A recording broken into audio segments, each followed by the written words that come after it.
Nobody came to her funeral. That is not quite true, but that is what it felt like. Because Stephanie Comfort was still alive, still breathing, still pulling weeds from red Georgia clay on a Tuesday morning in Macon. And yet somehow, without anyone meaning to be cruel, the world had already written her eulogy. It appeared in the Macon Telegraph on a Wednesday. Page 7. Soft human interest piece. A photograph of a 63-year-old woman kneeling in a backyard garden, gloved hands in the dirt, the kind of image that makes people feel briefly warm before turning the page. Her neighbor Dorothy May had meant well. She had pulled the reporter aside and offered what she believed was the simple truth: she gave everything she had to 5 girls nobody wanted. And nobody gave anything back. Stephanie reads it at her kitchen table. She reads it once, smooths the crinkle from the corner with her thumb, and picks up her coffee. She does not cry. She stopped doing that a long time ago. Instead she remembers. January 1994. A borrowed minivan. 5 car seats. 5 little girls transported from a group facility in Savannah who had never in their short lives been given a single reason to trust the adults who moved them from place to place like furniture nobody wanted to keep. Lisa, who refused to eat for 3 days. Jada, who disappeared under a bed and stayed there. Susan, who cried until her own nose bled. Juliet, who clutched a destroyed stuffed rabbit with both fists like it was the only real thing left in the world. And Sharon, 4 years old, sitting in the corner of the living room, staring at the wall in the particular silence of a child who has learned that no sound she makes will bring anyone running. Stephanie had pressed her back against the hallway wall that first night, listening to the sounds of 5 terrified children settling into her house, and whispered the only honest thing she had. "Lord! What have I done?" She never once turned back. That was 30 years ago. Now she is 63, alone in a house that used to vibrate with noise, and a newspaper has just told the town what the town already quietly believed, that she gave everything and received nothing. That her story was the kind that ends not with triumph but with tired hands and an empty kitchen and a garden she tends because there is nothing else left to tend. What the newspaper could not know, what Dorothy May could not know, what even Stephanie herself did not yet know, was that on that same Wednesday morning, in 5 different cities across America, 5 women had just read the same article. And every single one of them was already moving.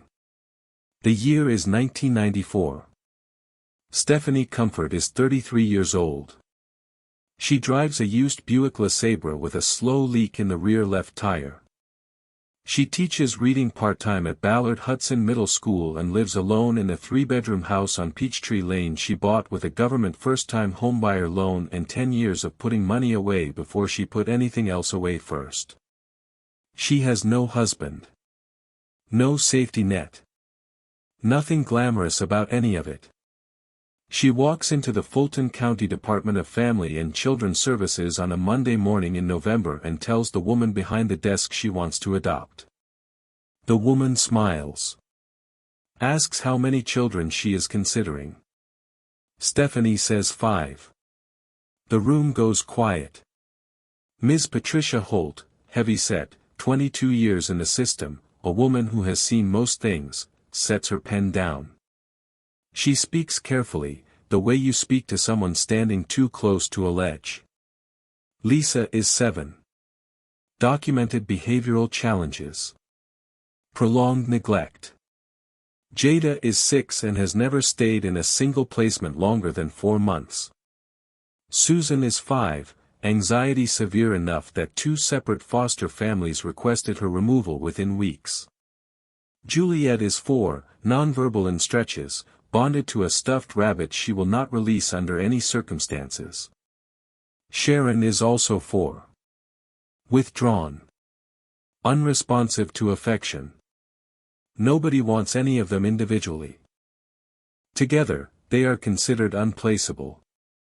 Stephanie picks up the pen. She signs every paper without flinching. Without asking for time to think. Without calling anyone first. The calls come later. Her sister Brenda uses the word reckless 3 times in one phone conversation. The congregation at Greater Peace Baptist prays over Stephanie on Sunday, some with genuine faith, others with the tight-lipped prayers of people who already believe they are praying over a mistake. Her principal at Ballard Hudson suggests, gently, that Stephanie may be romanticizing a situation she does not yet fully understand. Stephanie listens to all of it. She does not argue. She has already signed the papers. Ms. Patricia Holt watches the borrowed minivan, 5 car seats visible through the rear window, pull out of the parking lot and disappear into traffic. She turns to a colleague standing beside her. That woman, she says quietly, either has more love than good sense, or she's the most courageous person I've ever processed paperwork for. She never decides which one it was. By February, the money is already thin. Stephanie takes a second job cleaning office buildings on weekday evenings. The route runs the same every night, school by day, mop bucket by night, home by 10.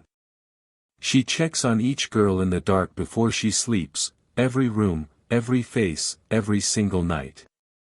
For years. She never skips it. Not once. This is what the decade between 1994 and 2004 looks like, up close. Lisa's anger arrives like weather, sudden, total, and impossible to reason with.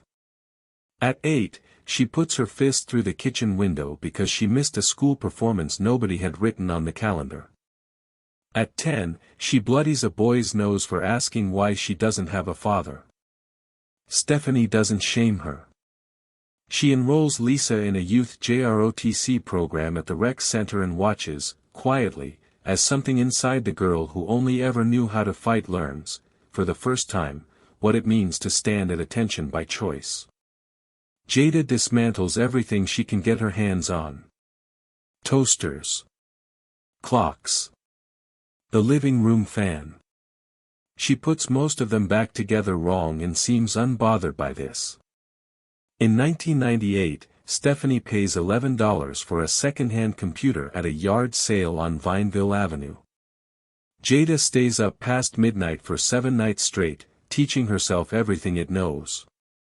Susan's anxiety peaks at 11. Every Sunday night, Stephanie sits beside her at the kitchen table and walks through the entire coming week, each day, each class, each transition, until Susan's shoulders finally drop from around her ears. They do this for 4 years. Juliet's stuffed rabbit falls apart when she is 9. Both eyes long gone, the seams finally surrendering. Stephanie takes it to the back room, sews it together with upholstery thread, and returns it the next morning without a word of explanation. Sharon doesn't speak to anyone outside the house until she is 7. Inside the house, she asks the heaviest questions a child can carry. Why do people give children away? Why did nobody want us? Stephanie meets every question with the same steady gaze. I wanted you. That's the only answer that matters. In 2004, a good man named Walter, a high school football coach with patient eyes and genuine love, gets down on one knee in Stephanie's kitchen. She tells him no. Not because she doesn't care for him. Because she cannot split herself any further and still be what those 5 girls need her to be. She watches his taillights move slowly down Peachtree Lane until they disappear at the corner. Then she goes inside and checks on 5 daughters sleeping in rooms furnished with yard sale dressers and second-hand quilts. She does not cry about Walter. Not that night. Not ever. There is no room in the accounting for that particular cost. So she simply does not enter it. There is something none of the 5 daughters have ever known. Stephanie Comfort was born in Valdosta, Georgia, in 1961. Her mother, Ruth, was a seamstress, precise, resourceful, and quietly formidable, who raised Stephanie alone after her father walked out when Stephanie was 3. They were poor in the way that requires daily creativity. But they were stable. They were together. That was enough. Then, in the spring of 1979, Ruth sat down in her sewing chair after supper and did not get up again. Cardiac event. Sudden and total. Stephanie was 18 years old and had no one else, no aunts who could manage it, no uncles who offered, no family willing to rearrange their lives for a grieving teenager who wasn't technically a child anymore but wasn't yet anything else either. A caseworker placed her in temporary foster care while arrangements were sorted. No arrangements were ever sorted. She aged out of the Georgia foster system that same year, duffel bag, $40 in cash, and a community college acceptance letter she had earned entirely on her own initiative. The morning she walked out of her last group home in Albany, Georgia, she stood on the sidewalk in January cold and held still for a long moment. Then she made a promise.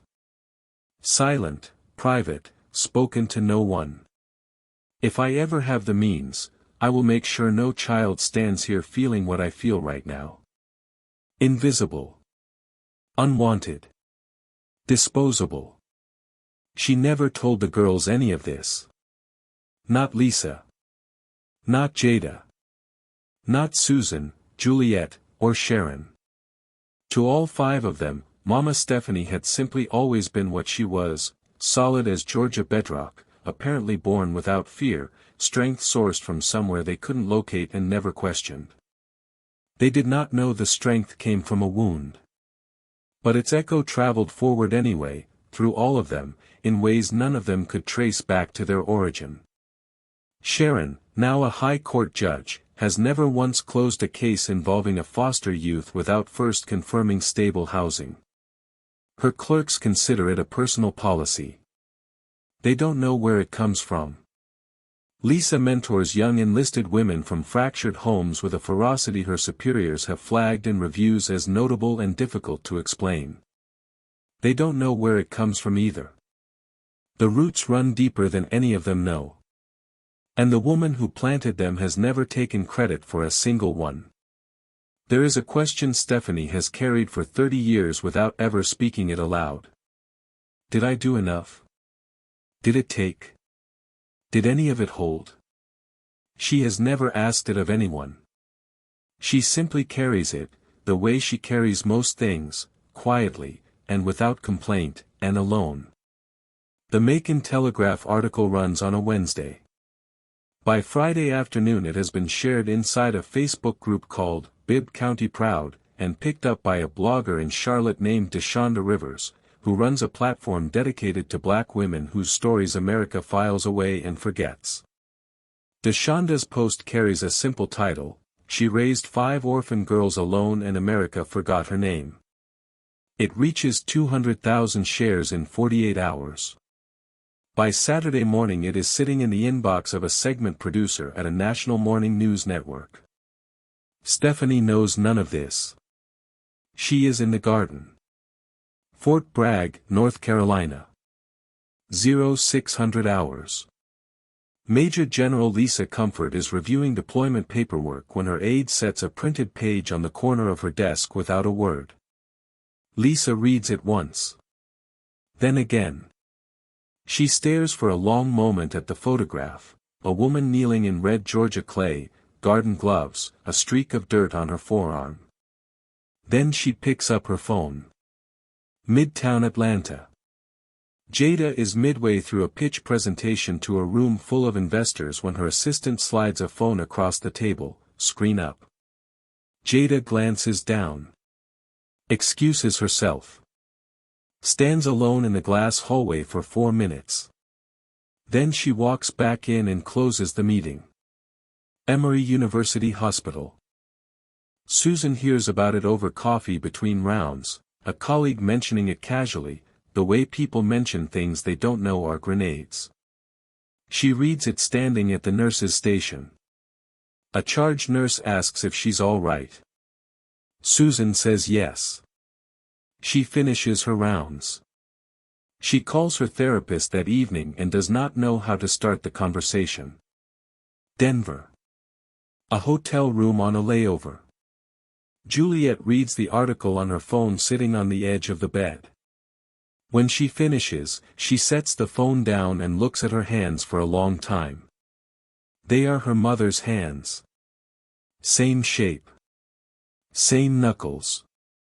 She had never noticed before. Atlanta. A judge's chambers. Sharon's law clerk slides a folded printout under the door at 2:30. Sharon reads it once, carefully, the way she reads everything. She folds it in thirds and places it inside her top desk drawer. Then she opens her laptop and navigates to a private group chat she and her sisters created 3 years ago and have never mentioned to anyone outside it. She types 4 words. It's time. We go. What the article accelerated had been 3 years in the making. It started on a Thanksgiving video call in 2021, 5 faces in 5 separate windows, the usual noise of the holiday weekend in the background. Jada raised the subject plainly, the way she raised everything. Stephanie was aging. Her teaching pension was modest. The community she had quietly poured herself into for 3 decades had no structure in place to honor her, support her, or acknowledge what she had built. Sharon said she'd been thinking the same thing. Lisa said she had been thinking it for 2 years but hadn't known how to bring it up without it sounding like something it wasn't. They named the group chat Operation Mama that night. What followed was 3 years of coordinated, disciplined, completely secret work carried out across 5 cities by 5 women who had inherited, without ever being told, their mother's particular talent for doing enormous things without making any noise about it. Jada committed $2.5 million from her tech firm toward a community center to be built on a vacant lot on Eisenhower Parkway in Macon. The Comfort Center. It would house an after-school program, a foster youth transition initiative, and a women's re-entry program for formerly incarcerated women rebuilding their lives. Construction contracts were signed. Ground had been quietly prepared. Susan spent 18 months navigating institutional bureaucracy to secure a formal partnership with Emory University Hospital, a mobile health clinic deployed into underserved Bibb County neighborhoods quarterly, free of charge, no insurance required. Lisa established a nonprofit foundation and endowed 20 perpetual college scholarships at Mercer University, designated exclusively for young people aging out of Georgia's foster care system. She named them the Stephanie Comfort Award. Juliet partnered with a Georgia aviation nonprofit to fund annual flight training grants for young women in Macon pursuing careers in the air. She covered the first year of funding herself. Sharon consulted quietly with a Bibb County family court judge and 2 state legislators on language that would strengthen transition support for foster youth leaving state care. She advanced the work steadily, without attribution, without a single press mention. Everything was 6 months from completion when the article went viral. Sharon's 4 words compressed 6 months into 2 weeks. They would come in person. Together. And they would finally tell their mother what they had spent 3 years building in her name, in silence, the way she had always taught them love was supposed to work. Thursday morning. 9:47 a.m. Stephanie is on her knees in the backyard when she hears it, car doors, from the street, multiple and close together, the kind of sound that doesn't belong on a quiet Tuesday morning on Peachtree Lane. She peels off her garden gloves. Walks around the side of the house with a streak of red Georgia clay still on her left forearm. 5 women are standing in a row on her front porch. Lisa, in full U.S. Army Major General dress uniform, ribbons and commendations arranged with the kind of precision that has become second nature to a woman who once broke kitchen windows out of rage and learned, slowly, to direct that force into something unbreakable. Jada, in a tailored navy blazer, her natural hair framing a face that carries, unmistakably, undeniably, Stephanie's own stillness behind the eyes. Susan, White coat, stethoscope still looped around her neck from morning rounds, holding herself with the careful composure of someone who has spent years learning to manage her own emotion without losing access to it. Juliet, overnight flight bag still on her shoulder, her pilot's wings catching the morning light at an angle that makes them briefly, quietly brilliant. And Sharon, in her judicial robes and barrister's collar, standing slightly apart from the others, the way she always stood. Watching before speaking. Thinking before moving. The same Sharon who sat in a corner of this very living room 30 years ago and stared at the wall without making a sound. Stephanie stops walking.